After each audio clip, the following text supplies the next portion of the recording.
History just happened, and most people don't even realize it yet. South Dakota just became the latest state to tell the federal government, "We're done enforcing your NFA restrictions." They just passed a new law that completely removes suppressors from the state's definition of controlled weapons. No more state-level felonies for suppressor possession. No more state enforcement helping the ATF. No more double jeopardy prosecution. And this isn't happening in isolation.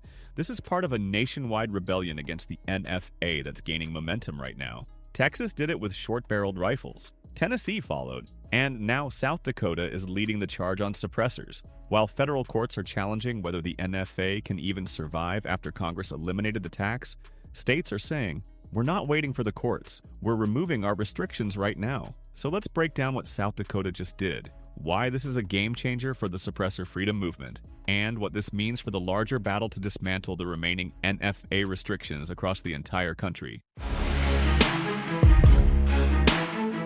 What South Dakota just did. South Dakota just passed Senate Bill 2, and this is a direct shot across the bow of the National Firearms Act. Here's what the law does. It amends South Dakota's criminal code to remove firearm suppressors and silencers from the state's definition of controlled weapons. Now, you might be thinking, okay, so what? That sounds like a technical legal change. But let me explain why this is absolutely massive. Under prior South Dakota law, knowingly possessing a controlled weapon was a felony offense at the state level. That means if you possessed a suppressor in South Dakota without proper federal NFA approval, you could be charged with a state felony, completely separate from any federal charges. You were facing double jeopardy. The ATF could prosecute you federally under the NFA, and South Dakota could prosecute you under state law for the exact same item. Two sets of charges, two sets of penalties, two criminal cases. Senate Bill 2 eliminates that entire state-level threat. Suppressors are no longer controlled weapons under South Dakota law. There is no state felony for suppressor possession.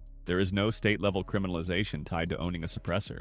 South Dakota has essentially said, "We're not criminalizing suppressors anymore. If the federal government wants to enforce NFA restrictions, they can do it themselves. We're out." And this represents a fundamental policy shift. South Dakota is not just declining to add new restrictions.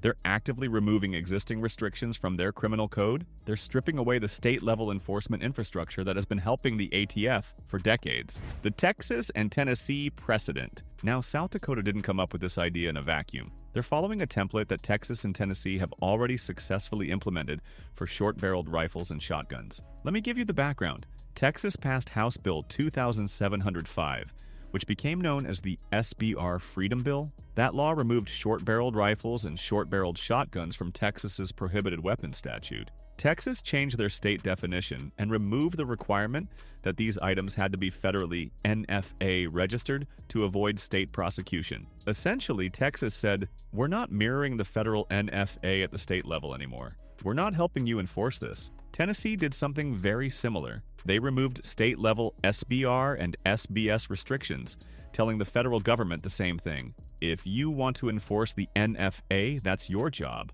We're not doing it for you. And now, South Dakota is taking the same approach with suppressors. This isn't three random states acting independently. This is a coordinated trend. Multiple states are signaling that they will no longer automatically mirror federal firearms restrictions. They're not going to serve as enforcement arms of the ATF. They're stepping back and forcing the federal government to enforce federal law with federal resources.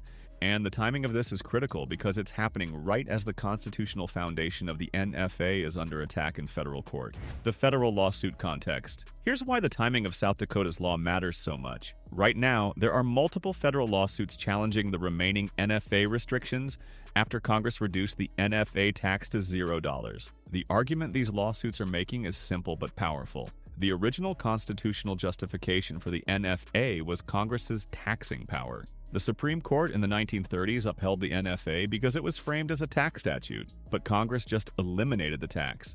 It's now $0. So what's the constitutional justification for keeping all the registration requirements, all the transfer restrictions, all the bureaucratic red tape? The plaintiffs in these lawsuits, which include major Second Amendment organizations in multiple states, are arguing that without the tax, the NFA loses its constitutional foundation, and therefore the remaining restrictions need to go away. Now, the Department of Justice is still defending the NFA. They're arguing that the registration system is still valid under Congress's Commerce Clause power. They're claiming that the NFA operates as a shall issue permitting scheme and therefore doesn't violate the Second Amendment. But here's the problem. New evidence has been submitted in these lawsuits showing that the ATF is still exercising discretion in denying NFA applications. They're not operating on a shall issue basis at all. They're using pure discretion to deny applications, which completely undermines the DOJ's main argument. So right now, the NFA is under constitutional pressure from federal courts, questioning whether it can survive without the tax. And simultaneously, states like South Dakota are removing their enforcement infrastructure, saying they're not going to help the federal government enforce these restrictions anymore. The NFA is being attacked from two directions at once. Federal courts are challenging its constitutional validity, and states are withdrawing their cooperation in enforcing it. What this law does and doesn't do. Now, I need to be very clear about what South Dakota's law does and what it doesn't do, because there's going to be confusion about this. South Dakota's law does not eliminate federal NFA requirements.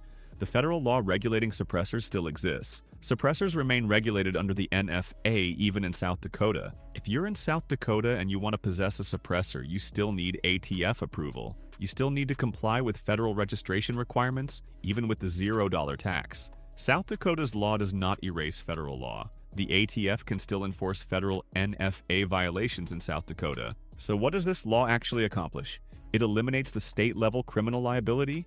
It removes the double exposure problem. In many states, you can be prosecuted under both federal law and state law for the same NFA item. That's two separate criminal cases, two separate sets of penalties, two separate legal battles. South Dakota just eliminated the state side of that equation. They're saying, if the federal government wants to prosecute you under the NFA, that's their business. But we're not adding our own state criminal penalties on top of federal law. We're not helping them. Now, compare this to what Texas tried to do with House Bill 957, the Texas Suppressor Freedom Law. That law went much further. It claimed that suppressors made and kept within Texas were exempt from federal regulation entirely.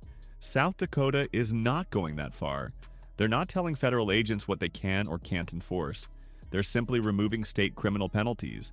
That makes this law narrower and more legally defensible, because it's clearly within the state's power to control their own criminal code. South Dakota can decide what is and isn't a crime under state law, and they've decided that suppressor possession is not a state crime anymore. Why this matters for the bigger fight. So why does South Dakota's relatively modest change matter for the larger fight against the NFA? Because this is about building momentum and creating a blueprint that other states can follow. Think about what's happening right now. Texas removed state SBR and SBS restrictions. Tennessee did the same. Now, South Dakota has removed state suppressor restrictions. Each time another state does this, it becomes easier for the next state to follow. Legislators can point to these examples and say, this is working in Texas, Tennessee, and South Dakota. We should do it here too. And as more states withdraw their enforcement cooperation, the federal government's ability to enforce the NFA gets weaker. The ATF doesn't have unlimited resources. They rely heavily on state and local law enforcement to help identify and prosecute NFA violations. When states like South Dakota say, we're not helping you anymore, that creates enforcement gaps. It makes it harder for the ATF to go after NFA violations, because they have to do it entirely with federal resources. And if federal courts eventually strike down or significantly limit the NFA registration scheme through these ongoing lawsuits, states like South Dakota that have already removed their restrictions will be perfectly positioned. They won't need to pass new legislation. They're already ahead of the curve. This is strategic positioning. South Dakota is preparing for a future where the NFA either doesn't exist or exists in a much more limited form. And they're making sure that when that day comes, South Dakota residents will immediately benefit without waiting for legislative action. The domino effect, what's next? So what comes next in this state-level rebellion against the NFA? I expect we're going to see more states follow South Dakota's example. As the federal lawsuits against the NFA progress, and as more states see Texas, Tennessee, and South Dakota successfully remove these restrictions, the pressure is going to build. State legislators in pro-Second Amendment states are going to face questions from their constituents. Why are we still enforcing NFA restrictions when South Dakota isn't? Why are we adding state penalties on top of federal law? And that pressure is going to result in more states passing suppressor freedom laws, SBR freedom laws, and generally removing state-level NFA enforcement. We're watching the state-level enforcement infrastructure of the NFA crumble in real time. And this is happening while the federal courts are deciding whether the NFA itself can survive constitutional scrutiny. If the federal lawsuits succeed and the courts rule that the remaining NFA restrictions are unconstitutional without the tax, these states that have already removed their restrictions will instantly become the freest states in the country for NFA items. If the federal lawsuits fail and the NFA survives in its current form, these states have still accomplished something significant. They've removed the double jeopardy threat and made it clear they won't be enforcement partners with the ATF. Either way, gun owners in these states benefit. What you need to do. So here's where we are. South Dakota just passed a suppressor freedom law removing state-level NFA restrictions. Texas and Tennessee have already done the same thing for SBRs and SBSs. Multiple federal lawsuits are challenging the constitutional foundation of the NFA after the tax was eliminated. We are in the middle of a coordinated multi-front assault on the National Firearms Act, and it's working. States are removing enforcement infrastructure. Courts are questioning constitutional validity. The momentum is building. If you're in a state that hasn't passed a suppressor freedom law or an SBR freedom law yet, contact your state legislators. Tell them you want them to follow South Dakota's lead. Point to these examples. Demand that your state remove NFA restrictions from the state criminal code, and support the Second Amendment organizations that are fighting these federal lawsuits. Gun Owners of America, the Second Amendment Foundation, the Firearms Policy Coalition, they're all actively challenging the NFA in court. They need resources to continue that fight. This is a pivotal moment for Second Amendment rights. We have momentum, we have states acting, we have federal courts considering these questions. Don't let this moment pass without taking action. I'll continue tracking these state laws and these federal lawsuits as they develop. Make sure you're subscribed so you don't miss updates.